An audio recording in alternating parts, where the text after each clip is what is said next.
Hello दोस्तों, welcome to editorial discussion. Date आज की 12 जुलाई 2025 और देख लेते हैं आज के हमारे इंपॉर्टेंट आर्टिकल्स जो हम डिस्कस करेंगे। पहला आर्टिकल रहेगा क्लाइमेट इंड्यूस्ड रिफ्यूजी जो क्राइसिस बनता है, लोगों को मजबूरन अपने घर छोड़ करके दर बदर भटकना पड़ता है, उससे रिलेटेड क्या क्या प्रोविजंस हैं, क्या उसकी प्रॉपर डेफिनेशन है कि नहीं हमारे पास में, और कैसे उसको टैकल किया जा सकता है, समझेंगे। दूसरा आर्टिकल हम डिस्कस करेंगे जेंडर गैप से रिलेटेड। इसमें हम देखेंगे किस तरीके से हमारे देश में जेंडर गैप का जो इशू है वो मेंटेन्ड है और जिसके चलते हमारी जो प्रोग्रेस है उस पर डेंट देखने को मिल रहा है, तो उसको कैसे टैकल किया जा सकता है वो भी समझेंगे। तो दो आर्टिकल्स हैं, दोनों को डिटेल में देखते हैं। फर्स्ट आर्टिकल है how climate change is creating refugees across the world. GS paper 3 के इस पर्टिकुलर टॉपिक के साथ आप कनेक्ट कर सकते हैं। तो अभी देखा जाए तो अभी ज़्यादातर फोकस हमारा है Ukraine Russia conflict, Gaza crisis, इनके ऊपर।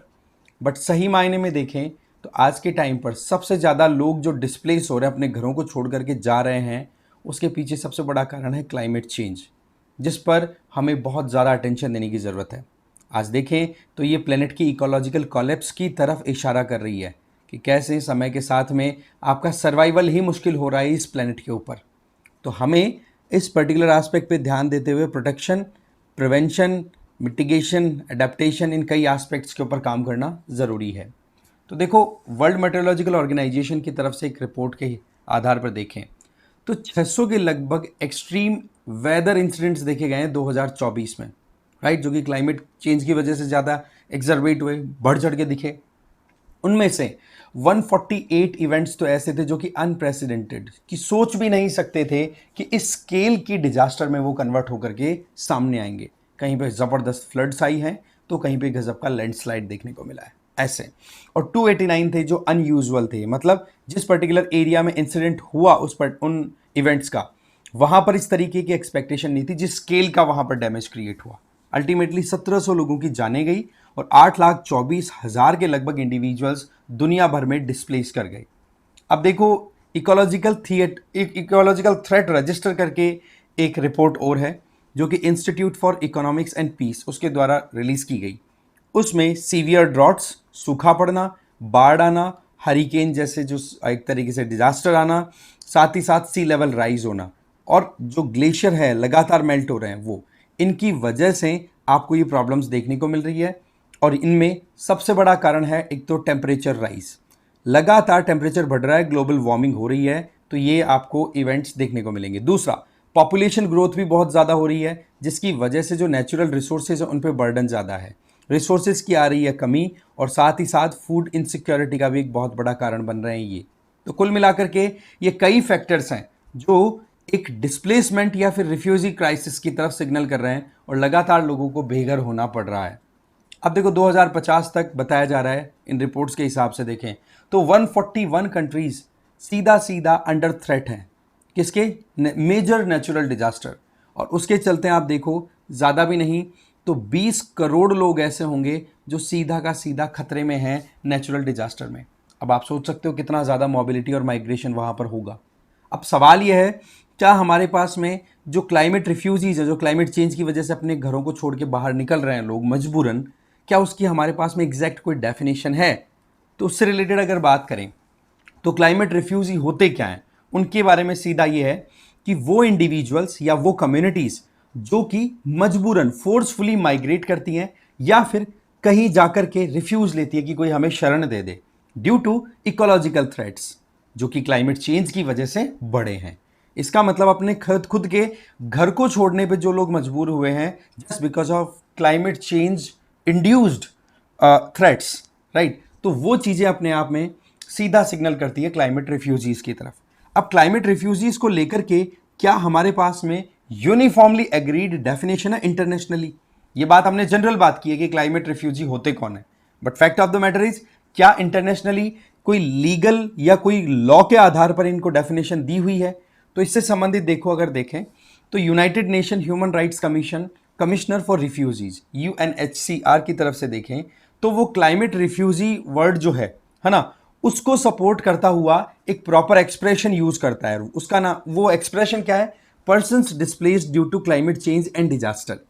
अब इसमें क्लाइमेट चेंज का भी इंपैक्ट का पॉइंट आ गया और इसमें डिजास्टर पॉइंट भी आ गया। तो इस तरीके से कई बार क्लाइमेट रिफ्यूजीज को अलग अलग तरीके से एड्रेस किया जाता है, जैसे कि एनवायरमेंटली डिस्प्लेस्ड माइग्रेंट्स, कोई बोलता है क्लाइमेट माइग्रेंट्स, कोई बोलता है डिजास्टर डिस्प्लेस्ड माइग्रेंट्स। ये टर्म्स हैं जो इंटरचेंजेबली यूज होती हैं। मतलब ये कि यूएनएचसीआर की तरफ से ये जो डेफिनेशन दी हुई है ये स्पेसिफिकली क्लाइमेट चेंज पर ध्यान देते हुए बनाई हुई है, बट इसको अलग अलग तरीके से हम आइडेंटिफाई करके चलते हैं। फिर आगे बात करें तो ज्यादा जो प्रॉब्लम है वो है क्रॉस बॉर्डर माइग्रेशन में। भाई सीधी बात है, आप इंडिया में क्लाइमेट इंड्यूस्ड इश्यूज की वजह से कहीं दूसरे स्टेट में जाकर के अगर सेटल होना चाहो तो शायद आपको इतनी प्रॉब्लम नहीं आएगी जितनी कि एक इंडिविजुअल को अपना देश छोड़ करके ही किसी दूसरे देश में जाके रहना पड़े। तो वहां पर फिर वीजा का इशू आएगा, सिटीजनशिप का इशू आएगा, वो प्रॉब्लम को और ज्यादा बढ़ा देते हैं। तो क्लाइमेट रिफ्यूजीज में ये एक फिनोमेना है that is cross border migration.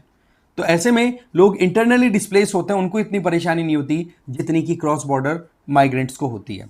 इसके अलावा एनवायरमेंट हो, इसकी वजह से एनवायरमेंट की डैमेज की वजह से जो हम कॉन्सिक्वेंस देख रहे हैं, क्लाइमेट चेंज की वजह से जो कॉन्सिक्वेंस देख रहे हैं, वो इकोनॉमिकली और सोशली और पॉलिटिकली जो और एस्पेक्ट्स हैं इनके साथ और इंटीग्रेट हो जाते हैं। अब आप जानते हो कि माइग्रेशन का एक कारण पुअर्टी भी होता है, किसी जगह पे बहुत गजब की महामारी फैल जाए तो भी होता है। कई बार स्टेट्स दैट मीन्स सरकारें अपनी गवर्नेंस में फेल हो जाती हैं तो भी उनको अपना लोगों को अपनी अच्छी जिंदगी बिताने के लिए जगह छोड़ के निकलना पड़ता है। कई बार वॉर जैसी सिचुएशन, कॉन्फ्लिक्टिंग कंडीशन जैसे कि गाजा में हो रहा है या फिर यूक्रेन में जिस तरीके से माइग्रेशन देखा गया, रशिया ने इन्वेड किया यूक्रेनियंस को, फिर बाद में यूरोप के बाकी कंट्रीज में जाकर के एक तरीके से रिफ्यूज लेना पड़ा। तो ये चीजें है ना, ये कन्वेंशनल हैं। अब इनके साथ में एनवायरमेंटल और ऐड हो जाती है, तो आप सोचो कि यहां पर क्या कोई क्लियर तरीके से ट्रीट करने का तरीका है। जैसे कि अभी के टाइम पे जो हमारे पास में कन्वेंशन है, फॉर एग्जांपल 1951 का हमारे पास में कन्वेंशन है रिफ्यूजी क्राइसिस को टैकल करने से रिलेटेड, 1967 के प्रोटोकॉल्स हैं। But fact of the matter is कि वहां पर आपके पास में एक प्रॉपर क्लाइमेट चेंज की वजह से जो माइग्रेशन हो रहा उसका कोई मेंशन नहीं मिलता। वहां पर आपको मिलता है तो कन्वेंशनल मैनर में जो माइग्रेशन हो रहा है, चाहे फिर वो आप इकोनॉमिकल एस्पेक्ट में देख लो, गवर्नेंस फेलियर या कॉन्फ्लिक्ट की वजह से। तो यहां पर एक प्रिसाइज जो डेफिनेशन होनी चाहिए क्लाइमेट रिफ्यूजी की वो नहीं हो पाती है फिर, क्योंकि फिर लोग ये देखना, मतलब कंट्रीज तो तब अपने आप को अकाउंटेबल समझेंगे ना कि जब किसी एग्रीमेंट में उन्होंने साइन कर रखा हो और उस एग्रीमेंट में क्लाइमेट चेंज की वजह से माइग्रेशन को टैकल करने की बात की हो। अभी तक इससे संबंधित ऐसा कोई ब्रॉडर लॉ डिसाइडेड नहीं है, और जो रिफ्यूजी प्रोटोकॉल या फिर माइग्रेशन प्रोटोकॉल्स जो हैं उनमें क्लाइमेट चेंज संबंधित ज्यादा मामला आपको देखने को मिलता नहीं है। तो ऐसे में फिर कंट्रीज इसमें ऑब्लिगेशन में नहीं है कि हाँ भाई आपके दरवाजे पे, आपकी बॉर्डर पे आकर के कोई अगर शरण मांग रहा है तो आप उसको दो ही, ठीक है। तो ट्रेडिशनली रिफ्यूजीज जो हैं वो जनरली अगर देखें तो वो क्लाइमेट वाले मामले के ऊपर डिपेंडेंसी नहीं दिखाई देती ट्रेडिशनली, ठीक है, जैसे मैंने बताया इकोनॉमिकली, पॉलिटिकली एक्सेट्रा। तो हमें यहां पर जरूरत है कि एक इंटरनेशनल प्रोटेक्शन फ्रेमवर्क तैयार किया जाए जहां पर क्लाइमेट रिफ्यूजीज का भी मेंशन हो और उनकी प्रोटेक्शन पे काम किया जाए। जैसे कि 2015 का एक केस है, एक इंडिविजुअल, नाम है टाइटियोता, ठीक है, लोने टाइटियोता। ये बंदा किरबिती आपको पता है सेंट्रल पैसिफिक ओशन में एक आइलैंड कंट्री है, और वहां पर सी लेवल राइज होने की वजह से वो आइलैंड्स अब इतने ज्यादा रहने लायक नहीं रहे हैं। तो वो बंदा वहां से जाकर के अपने देश से और न्यूजीलैंड पहुंच गया और वहां जाके रिक्वेस्ट डाल दी कि क्लाइमेट चेंज की वजह से हमें क्राइसिस का सामना करना पड़ रहा है, सी लेवल राइज की वजह से मेरा घर रहने लायक नहीं है, तो ऐसी परिस्थितियों में आप मुझे रहने की जगह दो। तो पहली बार तो उसकी एप्लीकेशन रिजेक्ट हो गई, फिर उसने अपील डाली तो अल्टीमेटली उसको एक्सेप्ट कर लिया गया। बट पॉइंट इज कि 1951 का जो रिफ्यूजी कन्वेंशन है वो ये कहता है कि भाई एक इंडिविजुअल को आप तभी आप अपने देश में रिफ्यूज दोगे जब उस इंडिविजुअल को उसके देश से या तो निकाला गया है या फिर वहां पर कोई पॉलिटिकल इंस्टेबिलिटी चल रही है, पॉलिटिकल वायलेंस चल रही है।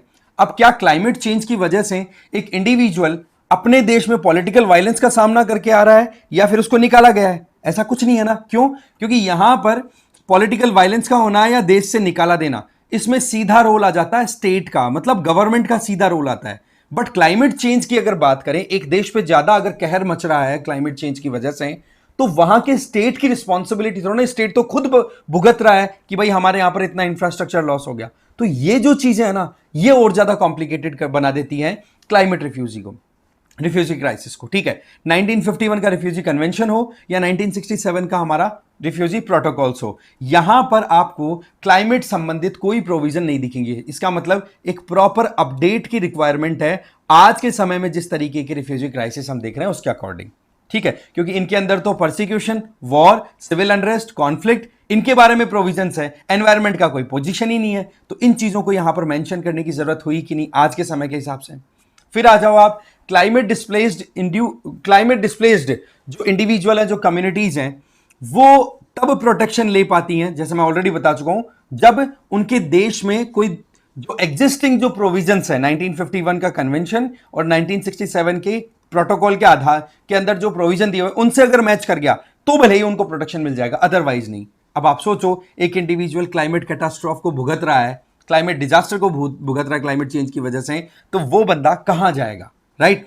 तो यहां पर एक प्रॉपर मैनर में काम करने की जरूरत है, जहां पर कंट्रीज एक कोलैबोरेटिव मैनर में इकट्ठा साथ में आए, ठीक है। क्योंकि यहां पर जिस देश को क्लाइमेट चेंज की वजह से डेंट भुगतना पड़ रहा है, वहां की सरकार भी तो परेशान है क्योंकि रिसोर्सेज खत्म हो रहे हैं, उनके इंफ्रास्ट्रक्चर डैमेज हो रही है, तो वो खुद ही कैटर नहीं कर पा रहे अपने लोगों को, तो मजबूरन लोगों को अपना देश छोड़ना पड़ रहा है। वहां पर आप एक पर्टिकुलर स्टेट देखो, यहां पर अगर ब्लेम गेम की बात आए तो डेवलप्ड कंट्रीज ने जो कुछ भी एक तरीके से प्रॉब्लम क्रिएट की है ओवरऑल एनवायरनमेंट को कॉम्प्रोमाइज करते हुए, उनकी रिस्पॉन्सिबिलिटी ज्यादा बनती है ना। और उसी को लेकर के आपको पता है UNFCCC की डिफरेंट कन्वेंशंस, कॉन्फ्रेंसेस के दौरान बातचीत भी होती है, बट डेवलप्ड कंट्री बातें बड़ी बड़ी कर लेते हैं, एग्जीक्यूशन ग्राउंड लेवल पे कुछ दिखता नहीं है। तो इन चीजों पे अगर रिस्पॉन्सिबिलिटी फिक्स की जाए ना, अकाउंटेबिलिटी फिक्स की जाए, तो डेवलप्ड कंट्रीज को आगे आना पड़ेगा। इसके अलावा जो ट्रेडिशनली जो रिफ्यूजीज होते हैं, वो अपने घर को इसलिए छोड़ते हैं क्योंकि उनके घर के हालात बिगड़ चुके हैं। बट अभी देखें तो अभी के टाइम पे तो सिचुएशन बिल्कुल चेंज दिखाई पड़ रही है ना। और दूसरा, आप रिफ्यूजी जो माइग्रेशन है उसको दो तरीके से देख सकते हो। एक तो टेम्परेरी बेसिस पर कि हाँ जी कहीं पे फ्लड्स आ गई तो एकदम से छोड़ करके निकल गए, फ्लड्स सेटल हुआ, वापस आके रह गए। एक होता है परमानेंट कि हाँ जी सी लेवल राइज हो गया, इसकी वजह से आपको एक जगह से दूसरी जगह जाना है। कहने का मतलब क्लाइमेट चेंज की वजह से दो तरीके के आपके माइग्रेशन हो सकते हैं। अब देखो यहां पर क्या है, एक बड़ी इंटरेस्टिंग चीज है कि अगर आपका देश या आपकी होमलैंड सीधा का सीधा वल्नरेबल है क्लाइमेट चेंज को लेकर के, खतरा बिल्कुल आ सकता है, तो एक इंडिविजुअल प्री प्लान करके भी तो जा सकता है ना कि यार मेरा देश और मेरी जमीन खतरे में है तो मैं छोड़ देता हूं, मैं कहीं और चले जाता हूं। इसका मतलब आपने एंटिसिपेट कर ली क्राइसिस को कि हाँ आगे फ्यूचर में कुछ प्रॉब्लम हो सकती है। तो ऐसी सिचुएशन में एक प्रॉब्लम और आ जाती है कि आप यहां पर माइग्रेट करके जा रहे हो एक तरीके से प्री प्लानिंग बेसिस पे, ये एक तरीके का वॉलंटरी माइग्रेशन है। वहीं दूसरी तरफ एक इंडिविजुअल तब घर छोड़ के जा रहा है जब बाढ़ आ चुकी है, इसका मतलब वो फोर्स डिस्प्लेसमेंट है। तो इसको लेकर के भी एक क्लैरिटी लाना जरूरी है, क्योंकि अगर एक कंट्री वल्नरेबल है टुवर्ड्स क्लाइमेट इंड्यूस्ड डिजास्टर्स, तो ऐसी परिस्थितियों में वो लोग फिर वहां से प्रिवेंटिव मेजर लेते हुए भी तो अपना घर छोड़ के जा सकते हैं, तो वो भी तो होगा तो माइग्रेशन, बट वो हो गया वॉलंटरी माइग्रेशन। तो ऐसी परिस्थितियों में कोई उनको प्रोटेक्शन दे या ना दे। दूसरा, वहीं पर फोर्स डिस्प्लेसमेंट हो जाए जो मजबूरी में निकला है, तो इन चीजों पर भी हमें ध्यान देना जरूरी है कि क्लाइमेट इंड्यूस्ड जो माइग्रेशन है वो दोनों तरीके से हो सकता है। अब इंडिविजुअल जो है ज्यादातर जो माइग्रेशन का सामना कर रहे हैं वो लोग कौन है, वो साउथ, ग्लोबल साउथ से बिलोंग करने वाले, मतलब इकोनॉमिकली जो पुअर कंट्रीज हैं या फिर अभी डेवलपिंग कंट्रीज हैं। क्योंकि डेवलप्ड कंट्रीज के पास में तो ऑलरेडी अच्छी खासी फैसिलिटीज होती है, नो डाउट वो लोग भी भुगत रहे हैं बहुत कुछ, जैसे कि अभी टेक्सास में जिस तरीके से फ्लड्स आई हैं वो बहुत प्रॉब्लम क्रिएट कर चुकी हैं। बट यहां पर हमें देखना होगा कि ग्लोबल साउथ कंट्रीज में जो लोग होते हैं वो ज्यादातर एग्रीकल्चर पे डिपेंडेंट है, और वो भी सब्सिस्टेंटिव, इसका मतलब अपनी रिक्वायरमेंट के हिसाब से खेती करने वाले, और वो खेती भी बर्बाद होगी तो मजबूर हो जाते हैं फिर माइग्रेट करने के लिए।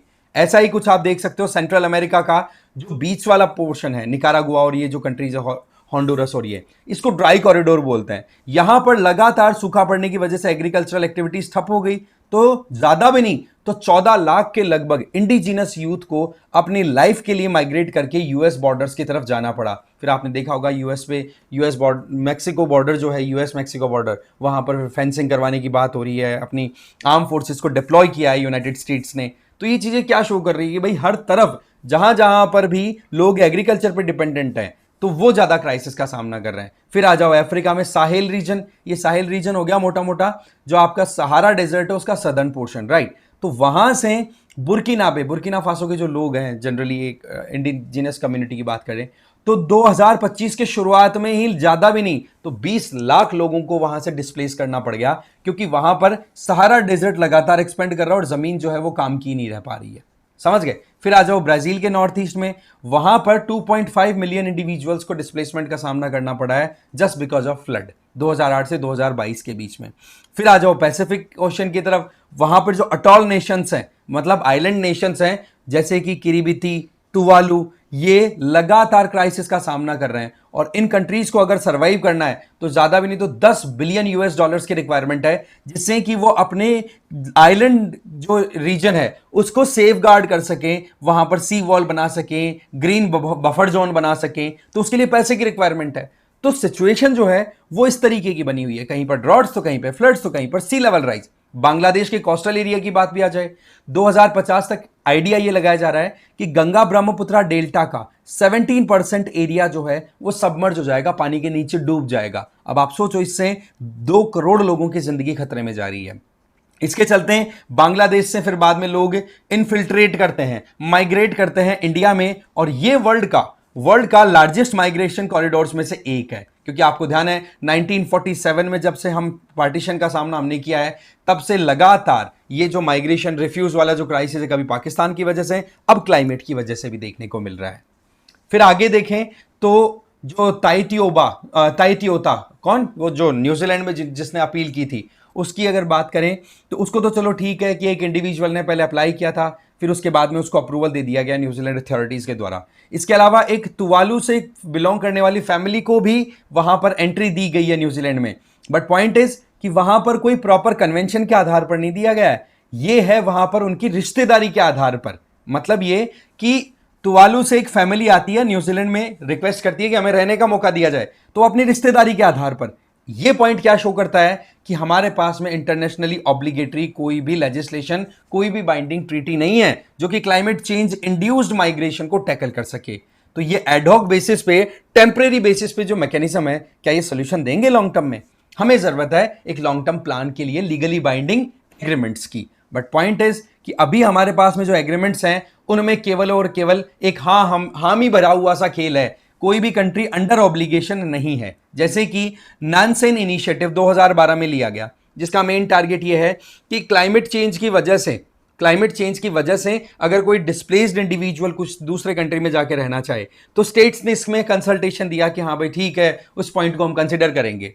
बट वही है कि ये बाइंडिंग नहीं है। दूसरा, platform on disaster displacement PDD, ये भी इसी एजेंडा पे काम करता है कि क्रॉस बॉर्डर डिस्प्लेस्ड इंडिविजुअल्स, उनकी प्रोटेक्शन दी जाए। साथ ही साथ context of disaster and climate change, इन पे भी बातचीत हुई इस पर्टिकुलर पीडीडी प्लेटफॉर्म के अंडर में।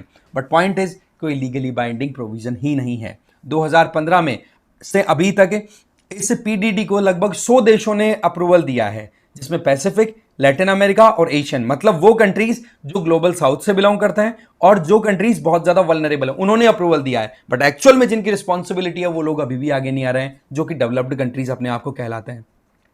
इसके अलावा सॉफ्ट लॉज की बात करें, सॉफ्ट लॉ का मतलब सिंपल होता है कि आप लीगली बाइंडिंग प्रोविजन ना रखो, केवल बातचीत हो रखी है कि हाँ कंसल्टेशन हमने कर ली।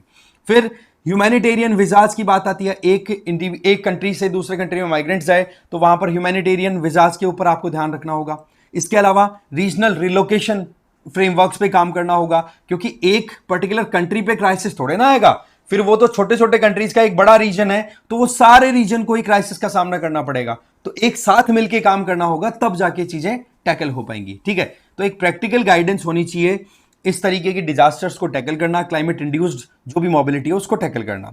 इसके अलावा इंस्ट्रूमेंट्स की बात करें तो global compact on refugees 2018, global compact for safe, orderly and regular migration GCM, इन दोनों में भी आपको देखने को मिलेगा कि क्लाइमेट चेंज को लेकर के एक बहुत इंपॉर्टेंट प्रोविजन है कि हाँ भाई क्लाइमेट चेंज की वजह से भी लोगों को अपने घर छोड़ने पड़ते हैं। बट अगेन वही चीज है, बाइंडिंग नहीं है। मैं बार बार बोलूंगा ये बात, ठीक है। फिर आ जाओ, ये बता दिया मैंने, बाइंडिंग नहीं है, केवल कॉपरेशन एंड डायलॉग की बात हो रही है। इसको एक बार फिर से स्ट्रांगली रिवाइव करने की जरूरत है, ठीक है।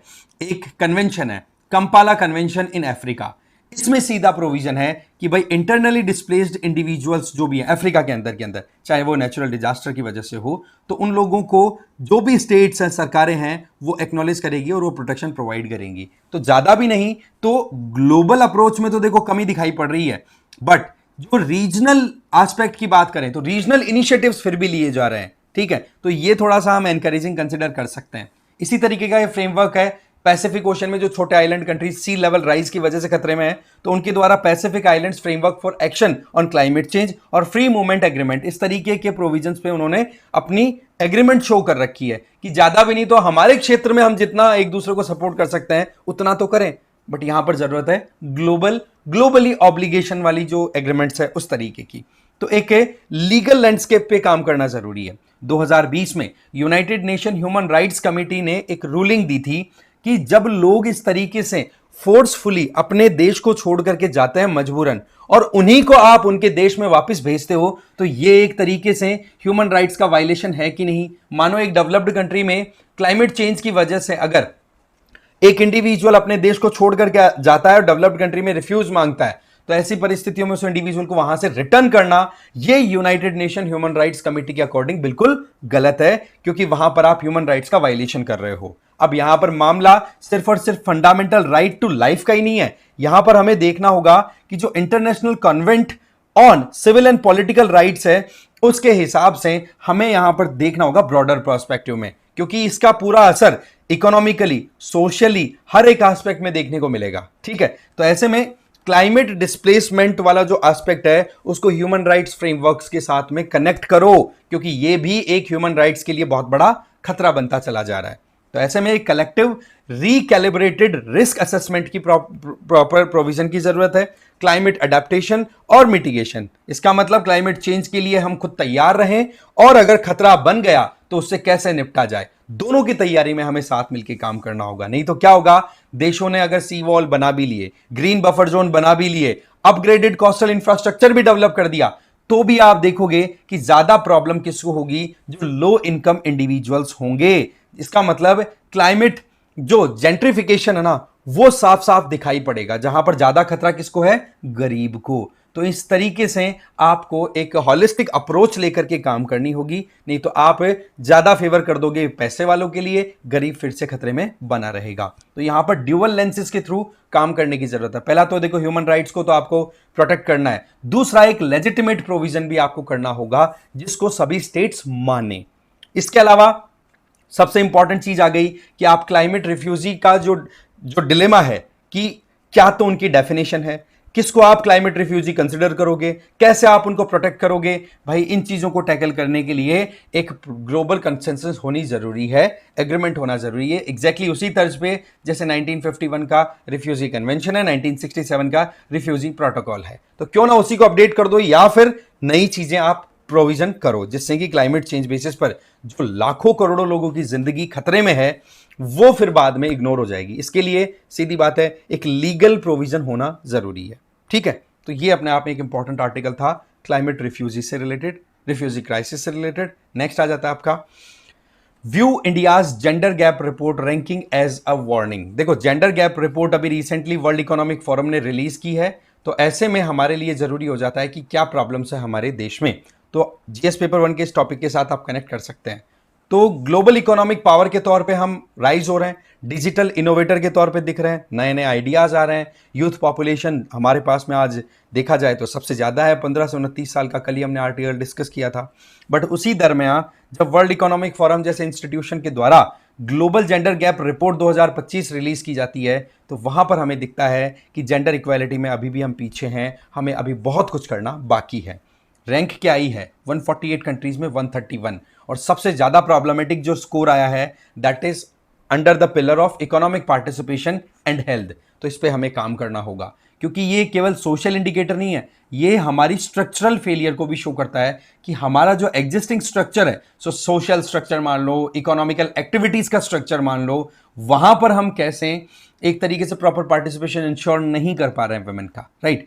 तो एजुकेशनल अटेनमेंट हमने बढ़ावा दे रहे हैं, बहुत अच्छी बात है, but still women health wise और अपनी खुद की ऑटोनॉमी, चाहे फिर वो इकोनॉमिकल ऑटोनॉमी हो या फिजिकल ऑटोनॉमी हो, किसी भी तरीके की ऑटोनॉमी हो, वो चीजें इंश्योर नहीं हो पा रही है। तो इस पर हमें काम करना होगा। तो इंडिया का सेक्स रेशियो एट बर्थ अभी भी अप टू द मार्क नहीं है, हमें वर्ल्ड के बाकी कंट्रीज के कंपैरिजन में अभी भी काम करना होगा, क्योंकि अभी भी सन प्रेफरेंस हमारे यहां पर डोमिनेट कर रही है सोसाइटी में। लाइफ एक्सपेक्टेंसी वाइज देखें तो हेल्थ लाइफ एक्सपेक्टेंसी मेल्स की हेल्दी लाइफ एक्सपेक्टेंसी मेल्स की आपको ज़्यादा दिखेगी as compared to women. Women अगर लॉन्ग लाइफ जी भी रही हैं तो उनको हेल्थ और सोशल कॉम्प्लिकेशंस के साथ में जीना पड़ता है, तो ऐसे में उनके लिए थोड़ा सा और एम्पावरमेंट का काम करना ज़रूरी है। और ये सारा परिणाम है लगातार रिप्रोडक्टिव हेल्थ को इग्नोर करके चलना, प्रिवेंटिव केयर्स हमने प्रॉपर नहीं दी, न्यूट्रिशन पे भी हम अभी तक अप टू द मार्क काम नहीं कर रहे हैं। नो डाउट बजटरी एलोकेशन हमने बढ़ाया है, चाहे हेल्थ की बात करें, एजुकेशन की बात करें या प्राइमरी केयर लेवल की बात करें, जो आप कह सकते हो आंगनवाड़ी और हमारी जो पीएचसीज हैं इनके थ्रू जो हम एक तरीके से प्रिवेंटिव अप्रोच लेते हुए देते हैं फैसिलिटीज़ महिलाओं को। बट पॉइंट इज हमें अभी भी बेसिक सर्विसेज में और इम्प्रूवमेंट लाने की ज़रूरत है, राइट, जिसमें हेल्थ, इकोनॉमिक इंक्लूजन ये और भी ज़्यादा इंपॉर्टेंट हो जाते हैं। आज हमारे देश में जितनी महिलाएं हैं जो 15 से 49 साल की हैं, मतलब जो रिप्रोडक्टिव एज में चल रही हैं, जो बच्चा पैदा करने की क्षमता रखती हैं, उनमें 57% एनीमिक है, राइट। ऐसे में ये बात बोली गई है नेशनल हमारा जो फैमिली हेल्थ सर्वे है 5th राउंड का उसके द्वारा। तो हमें यहाँ पर सीखना महिलाओं को कितना चैलेंज आता है फिर एनीमिक होने की वजह से, सीखने की क्षमता है वो कम हो गई, काम करने की क्षमता, थकान जल्दी आती है, इवन प्रेग्नेंट भी हो गई तो प्रेगनेंसी को कंटिन्यू करना वो चैलेंजिंग हो जाता है। तो इसको ठीक किया जा सकता है। हम ये नहीं कह सकते कि ये एनीमिया वाली प्रॉब्लम जो है वो ठीक नहीं हो सकती, या फिर जो भी प्रॉब्लम्स हमारे समाज में चल रही है वो ठीक नहीं है, उसको ठीक किया जा सकता है। बट पॉइंट इज स्ट्रक्चरली हम कहीं ना कहीं भटक रहे हैं। हमें जो प्रायोरिटी सेटल करनी है वो अभी प्रॉपरली काम पे नहीं आ रही, बातें बहुत हो रही हैं बट रिजल्ट हमें नहीं दिखाई पड़ रहा। अब आप देखो इकोनॉमिक पार्टिसिपेशन का जो पिलर है, इकोनॉमिक पार्टिसिपेशन जो है जिसको अपॉर्चुनिटी सब इंडेक्स भी बोलते हैं, उसमें आप देखो इंडिया का रैंक है 143rd, 148 में 143rd, ठीक है। कहीं पर अगर एक महिला और पुरुष दोनों बराबर की रैंक पे काम कर रहे हैं तो महिला की जो सैलरी इनकम लेवल है वो पुरुष के कंपैरिजन में 1/3 आ रही है। साथ ही साथ फीमेल लेबर फोर्स पार्टिसिपेशन लगातार कम बना हुआ है, उसके पीछे बहुत सारे एस्पेक्ट आगे हम डिस्कस करेंगे। फिर आ जाओ मैकिन्जी ग्लोबल इंस्टीट्यूट ने 2015 में बताया कि अगर वुमेन पार्टिसिपेशन इकोनॉमी में बढ़ जाए, वुमेन का जो भी चैलेंज है उनको टैकल कर लिया जाए, तो ज़्यादा भी नहीं तो 2025 आते आते भी $770 बिलियन तक का एडिशनल आपका ऐड हो जाएगा इंडियन जीडीपी में। ये बात 10 साल पहले बोलती थी बट ये चीज़ हम मिस कर चुके हैं। 2025 में देखें तो आज मोर और लेस इस अपॉर्चुनिटी को हमने मिस कर दिया है। तो इसी तरीके से हम चलते रहे तो 100 साल लग जाएंगे इस गैप को खत्म करने में, और मोर और लेस इसके लिए कोई ट्रेजेक्ट्री भी आपके पास में प्रोवेबल नहीं रह पाएगी। तो पता नहीं हम और कितना पीछे रह जाएंगे जेंडर गैप के मामले में। अब देखो एम्प्लॉयमेंट नंबर की यहां पर बात नहीं हो रही है, यहां पर क्या है, ज्यादातर वुमेन हमारे इनफॉर्मल और सब्सिस्टेंस इस तरीके की एक्टिविटीज में इन्वॉल्व है, मतलब फैमिली का जो रहता है रिस्पॉन्सिबिलिटी उनमें लगे रहते हैं। दूसरा, मेल के कंपैरिजन में फीमेल्स ज़्यादा इनफॉर्मल और सब्सिस्टेंस वर्क्स में लगी रहती हैं, जिससे उनका कोई जीडीपी में भी कंट्रीब्यूशन नहीं होता, ना उनके पास में इकोनॉमिकल इतनी ज़्यादा ऑटोनॉमी हो पाती है। तो ऐसी परिस्थितियों में जो डिसीजन मेकिंग लेवल की बात भी करें, जैसे कि बोर्ड रूम्स हैं, बजट कमिटीज़ है, वहाँ पर भी इनका कोई इतना रोल नहीं आ पाता, ठीक है। तो महिलाओं को मोर और लेस हमने एकदम साइड लाइन अभी भी कर रखा है। तो ऐसे में अनपेड वर्क का जो बर्डन है वो एक तो, ठीक है, इसके अलावा अनपेड डोमेस्टिक वर्क जो है उसमें भी महिलाएं ज़्यादा 7 गुना ज़्यादा पार्टिसिपेट करती दिखती हैं। ये सारी चीज़ें फिर उनकी ओवरऑल जो कंट्रीब्यूशन हो सकता है जीडीपी में उसको रोक देता है। अब ये चीज़ें है ना, नेशनल अकाउंटिंग और कह सकते हैं ना पॉलिसी, हमारी जो पब्लिक पॉलिसीज़ हैं उनमें ये जो लेबर रोल है जो महिलाओं के द्वारा घर पे किया जा रहा है वो इनविजिबल है। नो डाउट बहुत सी बातें बोली जा रही हैं कि हाँ भाई अब से महिलाओं का भी एक पे स्केल होना चाहिए जो घर पे काम करती हैं, बट उन चीज़ों पे केवल बातें होकर ही रह जाती हैं।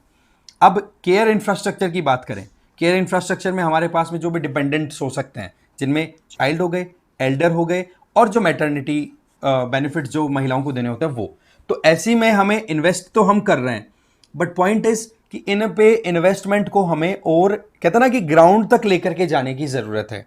वहां पर हमें लाखों महिलाओं को इनेबल करने की ज़रूरत है जिससे कि वो वर्क फोर्स में एंटर कर सके। जैसे कि बार बार आता है कि ऑफिस में क्रैच फैसिलिटी होनी चाहिए, एक फ्लेक्सिबल शेड्यूल होना चाहिए फीमेल्स के लिए जिससे कि वो इजीली अपने काम को कर सके। ऐसा नहीं कि ऑफिस टाइम एकदम रिजिड चल रहा है, ठीक है, तब जाकर के हम चीज़ों को टैकल करेंगे। अदरवाइज ये इकोनॉमिक ब्लाइंड स्पॉट जो बना हुआ है, ब्लाइंड स्पॉट कैसे कि महिलाएं काम तो करती हुई दिखाई पड़ रही हैं, है ना, बट उनका एक्चुअल में जो कंट्रीब्यूशन है वो कुछ नहीं दिखाई पड़ रहा।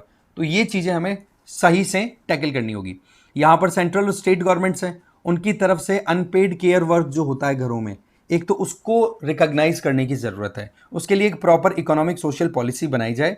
उसमें यह देखा जाए कि टाइमली, एकदम टाइम टू टाइम सर्वे किया जाए कि महिलाएं घर पे कितना काम कर रही हैं, कितना उनका पार्टिसिपेशन है, किस तरीके से वो इकोनॉमिक एक्टिविटी कर रही, मतलब इकोनॉमिकली काउंट ना होते हुए भी वो कैसे इकोनॉमी में अपना कंट्रीब्यूशन दे रही है, उस चीज़ को प्रॉपर रिकॉग्निशन देने की ज़रूरत है। एक जेंडर बजटिंग होनी चाहिए कि हाँ भाई, आप जो भी पॉलिसी लेकर के आओ, स्कीम लेकर के आओ, उसमें महिलाओं के लिए आपने कितना ज़्यादा एलोकेशन किया है। डायरेक्ट इन्वेस्टमेंट करो केयर इंफ्रास्ट्रक्चर में। इससे क्या होगा कि जो बर्डन है, आपको पता है घरों में अगर बूढ़े लोग रहते हैं, है ना, तो उनकी केयर कौन करता है? आदमी तो कमाने निकल गया, पीछे से महिलाएं फिर ध्यान रखती है। तो वो चीजें हमें देखनी होंगी। इस पे उरुग्वे और साउथ कोरिया ने बहुत बढ़िया काम किया है। उन्होंने इसी तरीके से केयर इकोनॉमी को इंटीग्रेट किया अपनी इकोनॉमी के साथ में और डेवलपमेंटल प्लान्स के साथ में। इसका नतीजा क्या हुआ? वहां पर पॉजिटिव नतीजे दिख रहे हैं, महिलाएं भी एम्पावर्ड फील करती हैं। इसके अलावा हमें सीनियर सिटीजन्स को भी सपोर्ट देने की बात है। अब देखो, आज के टाइम पे हम देखें तो हम डेमोग्राफिक टर्निंग पॉइंट में हैं। जैसा कि हमने प्रीवियसली डिस्कस किया है कि भाई, इंडिया के पास में वर्ल्ड की लार्जेस्ट यंग पॉपुलेशन है, 15 से 29 साल। तो ऐसे में उनमें भी महिलाओं का पार्टिसिपेशन अगर पीछे रख देंगे तो 50% तो लॉस पे हम पहले ही चले गए। तो उनको आगे लाने की जरूरत है। 2050 तक आते आते आज जितनी यंग एज पॉपुलेशन है वो डाउन होगी और जो बूढ़े लोगों की संख्या है वो परसेंट वाइज 20% तक पहुंच जाएगा। इसका मतलब एल्डरली एज्ड इंडिविजुअल का बढ़ना एक तरीके से बर्डन, या फिर बर्डन तो नहीं कहेंगे, रिस्पॉन्सिबिलिटी वाला काम बन जाएगा फिर वो। ठीक है, तो ये जो डेमोग्राफिक शिफ्ट जो होने वाला आने वाले 25 सालों में, उसमें हमें ध्यान देना होगा कि कैसे बढ़ती हुई डिपेंडेंसी जो है इंडिविजुअल्स की, जैसे ओल्ड एज इंडिविजुअल्स है, उनकी डिपेंडेंसी बढ़ेगी, तो वहां पर हम महिलाओं को एम्पावर करें। और ओल्ड एज में भी ज्यादातर अब किसके चांसेस हैं? महिलाएं अगर होंगी तो very old age, plus widows होंगी जो कि मोर और लेस बहुत ज्यादा डिपेंडेंट है और सोशली जिनको बहुत ज्यादा प्रॉब्लम का सामना करना पड़ता रहता है। रही सही में हमारे देश में फर्टिलिटी रेट है कि एक तरीके से एक वुमेन को, जैसे टोटल फर्टिलिटी रेट स्टैंडर्ड कितना होना चाहिए? 2.1 रिप्लेसमेंट के पॉइंट ऑफ व्यू से। अब 2.1 से भी हमारे देश की फर्टिलिटी रेट रिड्यूस हो गई है। इसका मतलब एक महिला अपने पूरी जिंदगी में 2 बच्चे पैदा करने का एवरेज अगर लेकर के चले, वो भी पूरा नहीं हो रहा, तो माता पिता की जगह लेने के लिए 2 बच्चे नहीं, सिर्फ एक ही बच्चा रह जाएगा। तो आप सोचो कि यंग पॉपुलेशन तो लगातार श्रिंक करने का स्कोप दिख रहा है और ओल्ड एज पॉपुलेशन लगातार बढ़ने का, तो वो चीजें फिर इकोनॉमी के लिए बर्डनसम हो जाएगी कि नहीं? तो हमें यहां पर अभी के टाइम पे बहुत कुछ करना होगा। कैसे? कि अगर फीमेल लेबर फोर्स पार्टिसिपेशन को हम अगर बढ़ा देते हैं, तो आप सोचो कि जो केवल बर्डन एक मेल डोमिनेटेड इकोनॉमी के ऊपर रहेगा, उसको कितना आसानी से आप डाइल्यूट कर पाओगे, कितना आसानी से बियरेबल बना पाओगे, है ना? तो फीमेल पार्टिसिपेशन बढ़ने से फ्यूचर की जो अनसर्टेनिटी है उसको भी हम टैकल कर पाएंगे, साथ ही साथ इकोनॉमी तो ग्रोथ करेगी। तो महिलाओं को हेल्दी, सपोर्टेड और इकोनॉमिकली एक्टिव बनाए रखने के लिए हमें यह काम करना जरूरी है। और ये काम जस्ट एक अधिकार की बात नहीं है, यहां पर हमें डेमोग्राफी और इकोनॉमी दोनों पॉइंट ऑफ व्यू से समझना होगा। जैसा मैंने ऑलरेडी आपको बता दिया कि कैसे फर्टिलिटी रेट रिड्यूस हो रही है, बच्चों की संख्या कम होगी, बूढ़े लोगों की संख्या ज्यादा, और इकोनॉमी को भी हमें एक्सपेंड करके हम सपने ले रहे हैं बड़ी इकोनॉमी बनने का, डेवलप्ड इंडिया बनने का। तो इन पे तो देखो काम करना ही होगा। इसके अलावा वुमेन लगातार वर्कफोर्स से या तो एक्सक्लूडेड है या फिर एंट्री ही, मतलब एक एंट्री ले ली तो एग्जिट करना पड़ गया। तो ये चीजें फिर बाद में फिर डिपेंडेंसी रेशियो को और बढ़ा देती हैं। भाई सीधी बात है, मैं एक सिंपल सी बात करूं, घर पे अगर कोई हाउस वाइफ है ना, तो वो पैसों के लिए फिर डिपेंडेंसी शो करती रहती है कि मेरे पास पैसे नहीं है, पैसों की रिक्वायरमेंट है। तो उस सिचुएशन में उनके पास में थोड़ा बहुत पैसा अगर वो खुद से कमा करके ले लें तो ऑटोनॉमी भी रहेगी, अपने डिसीजन मेकिंग में भी अपना ओपिनियन वो दे पाएंगी। तो ऐसे में आपको इंटीग्रेट करना पड़ेगा पॉलिसीज को महिलाओं की हेल्थ, लेबर और सोशल प्रोटेक्शन तीनों पॉइंट ऑफ व्यू से। ठीक है, तो यहां पर एम्बिशन तो बहुत है, बातें भी ऊंची ऊंची होती है हमारे देश में, पर वो सारी की सारी सिंबॉलिक है। ग्राउंड रियलिटी पे हमें उतरना पड़ेगा। अगर हम वाकई में इकोनॉमी को बनाना चाहते हैं तो महिलाओं को बिल्डर्स ऑफ इकोनॉमी के तौर पर ट्रीट करना होगा। उनको केवल बेनिफिशियरी नहीं कि हाँ जी सरकार की स्कीम का, ये मातृत्व वंदन योजना का ये फायदा मिल रहा है, ये इतना डायरेक्ट ट्रांसफर कर दिया उनके अकाउंट में, उससे काम नहीं चलेगा। उनको एक्टिवली आगे लाना पड़ेगा हमें। ठीक है, ग्लोबल जेंडर रिपोर्ट जो है ये जस्ट एक रैंकिंग नहीं है, सिंपल वार्निंग है कि हम जिस तरीके से इकोनॉमिकली प्रोग्रेस करना चाहते हैं, जो हम हमारा डेमोग्राफिक फ्यूचर देख रहे हैं कि 2050 में 20% पॉपुलेशन ओल्ड एज होगी, तो भैया तैयार होना बहुत ज्यादा जरूरी है, महिलाओं को आगे ले जाना बहुत ज्यादा जरूरी है। ठीक है, तो इस सेशन में ये 2 इंपॉर्टेंट आर्टिकल्स थे, दोनों यहीं खत्म होते हैं, वीडियो भी यहीं खत्म होता है। Thank you very much.